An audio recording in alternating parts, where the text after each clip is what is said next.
పూర్వం ఒక అడవిలో ఒక ఆశ్రమముండేది. ఆశ్రమంలో గురువు దగ్గర చాలామంది శిష్యులు విద్యను అభ్యసిస్తూ ఉండేవారు.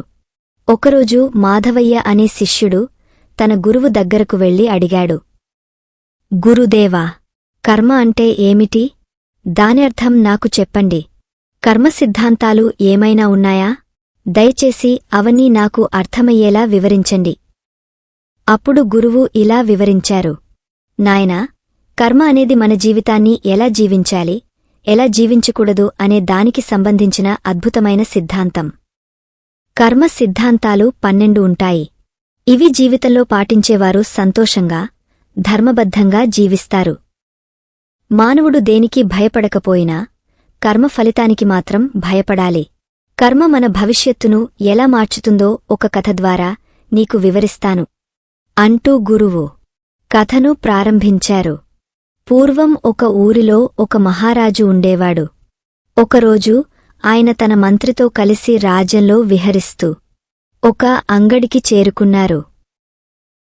అక్కడ గంధపు చెక్కలను అమ్ముతున్న వ్యాపారిని చూసి మహారాజుకు ఏమనిపించిందో ఏమో, ఈ వ్యక్తిని ఉరితీయాలి అని మంత్రితో అన్నారు.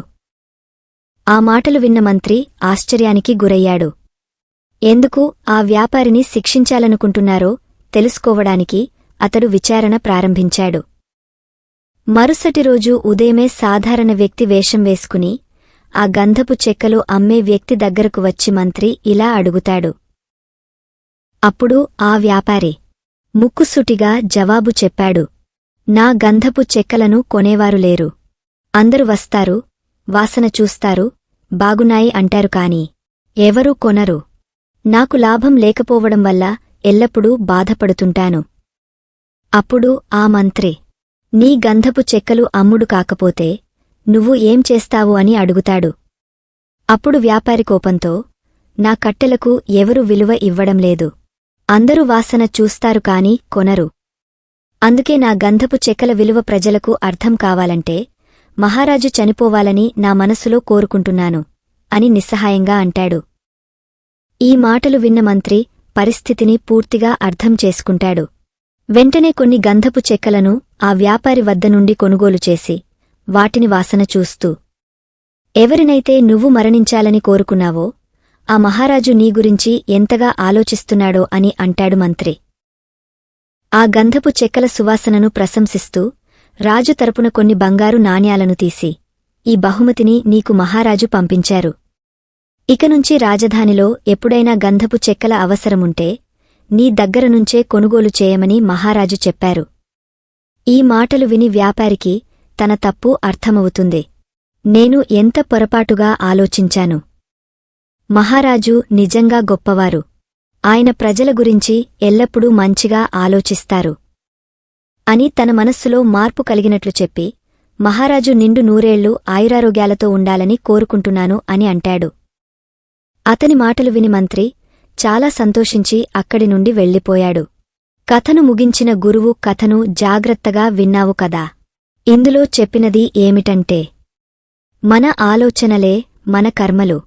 మనం ఎలా ఆలోచిస్తామో అలాంటి కర్మలు మన వద్దకు తిరిగి వస్తాయి. మనం మంచిగా ఆలోచిస్తే మంచి తిరిగి వస్తుంది. అలాగే చెడుగా ఆలోచిస్తే చెడు తిరిగి వస్తుంది. నాయనా, ఈ బ్రహ్మాండంలో ఉన్న ప్రతి ఒక్కటి శక్తిస్వరూపమే. అందులో మన ఆలోచనలను, భావనలను మన పనుల ద్వారా ఈ బ్రహ్మాండంలోకి వదులుతాము. అలా వెళ్ళిన ఆ శక్తి అక్కడ నశించదు. మళ్ళీ ఏదో ఒక రూపంలో తిరిగి మన వద్దకే చేరుకుంటుంది. నాయనా, ఇప్పుడు నీకు ఈ 12 కర్మ సిద్ధాంతాలు చెబుతాను, జాగ్రత్తగా విను. మొదటి సిద్ధాంతం ఏమి చెబుతుందంటే, మనం ఎదుటివారి నుండి ఏదైతే కోరుకుంటామో మనం ముందుగా అలా ఉండాలి. ఉదాహరణకు, మనం ఎదుటివారి నుండి ప్రేమను కోరుకుంటే దానికోసం మనం ముందుగా ప్రేమతో నిండిపోవాలి. గౌరవించాలంటే మనం ముందుగా ఎదుటివారిని గౌరవించాలి. రెండవ సిద్ధాంతం, మన జీవితంలో ఏది కూడా అంత సులువుగా రాదు. ఏదైనా కావాలంటే మనం నిరంతరం శ్రమించాలి. మనకు సమాజంలో గౌరవం, ధనం, సుఖమైన జీవితం కావాలన్నా దానికోసం మనం నిరంతరం శ్రమిస్తూ ఉండాలి. జీవితంలో శుభాలు వాటంతా అవే మన వద్దకు రావు. దానికోసం మనం మంచి పని చేస్తూ నిరంతరం శ్రమించవలసి ఉంటుంది. మూడవ సిద్ధాంతం. మనల్ని మనం నిజాయితీగా స్వీకరించాలి. ఒక చెడు అలవాటు ఉందంటే దాన్ని ఒప్పుకోవాలి. మనం తప్పులు చేస్తున్నామని అంగీకరించి వాటిని సరిదిద్దుకోవాలి. నాలుగవ సిద్ధాంతం. ఈరోజు మన జీవితంలో ఏదైతే ఉందో అది మంచిదైనా చెడుదైనా దానికి నువ్వు మాత్రమే కారణం. నువ్వు తీసుకున్న నిర్ణయాలే నిన్ను ఈ విధంగా మార్చాయి. దానికి నువ్వే కర్త, కర్మ, క్రియ. నీకు జరిగిన దానికి మనం ఎదుటివారిని తప్పు చూపకుండా బాధ్యత వహిస్తూ దానికి సమాధానం వెతుకుతూ ముందుకు వెళ్ళాలి. ఐదవ సిద్ధాంతం. జీవితంలో సమయంతో పాటు నిరంతరం శ్రమించాలి. సమయాన్ని వృధా చేయకూడదు.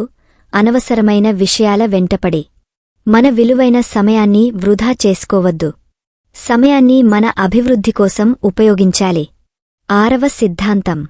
జీవితంలో ఉన్న భూత భవిష్యత్తు, వర్తమాన కాలానికి సంబంధించిన విషయాలన్నీ ఒకదానితో ఒకటి ముడిపడి ఉంటాయి.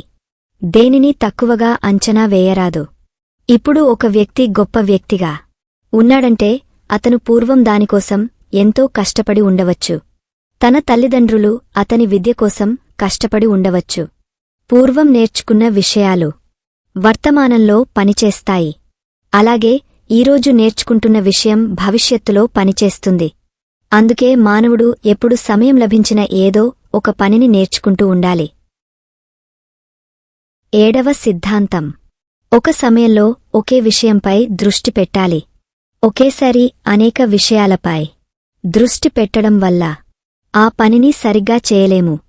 దానివల్ల నిరాశ కలుగుతుంది.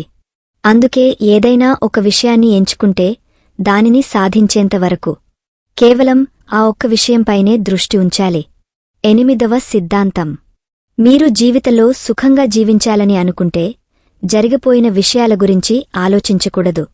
కేవలం ఇప్పుడున్న కాలంపైనే దృష్టి పెట్టాలి. ఎప్పటివరకు గతం గురించి ఆలోచిస్తూ భవిష్యత్తు గురించి చింతిస్తూ ఉంటారో అప్పటివరకు నీకు శాంతి లభించదు.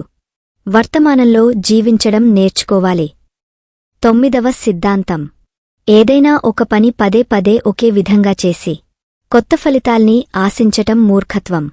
అందుకే మన తప్పులని ఎదుటివారి ఒప్పుల్ని పోల్చిచూసి మనం ఎక్కడ తప్పులు చేస్తున్నామో గుర్తించి మారుతున్న కాలంతో పాటు మనం కూడా మారుతూ పనిచేసే విధానాన్ని కూడా మార్చుకోవాలి. పదవ సిద్ధాంతం. జీవితంలో పెద్ద పెద్ద లక్ష్యాలు సాధించాలంటే సమయం పడుతుంది. నిరంతరం శ్రమ ఉండాలి. ఎక్కువగా కష్టపడితే వచ్చిన ఫలితం మనల్ని జీవితాంతం సుఖంగా ఉంచుతుంది. అడ్డదారిలో సాధించిన ఫలితం కొన్ని రోజులు శుభాలను కలిగించవచ్చు, కాని చివరకు అత్యంత దుఃఖాన్నే కలుగజేస్తుంది. 11వ సిద్ధాంతం. ఈ లోకంలో ప్రతి మానవుడు విభిన్నంగా ఉంటాడు.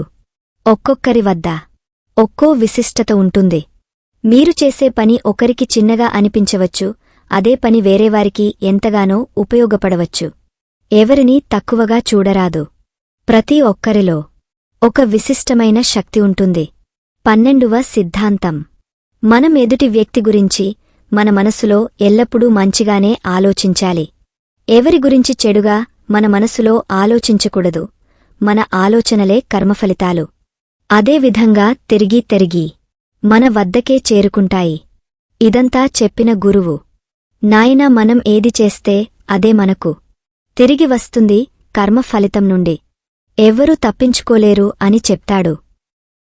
ఇటువంటి మంచి వీడియోస్ కొరకు మా ఛానల్ని ప్లీజ్ లైక్, షేర్, సబ్స్క్రైబ్ చేయండి. మరిన్ని వీడియోస్ కొరకు మాకు ఇన్స్పిరేషన్గా ఉంటుంది.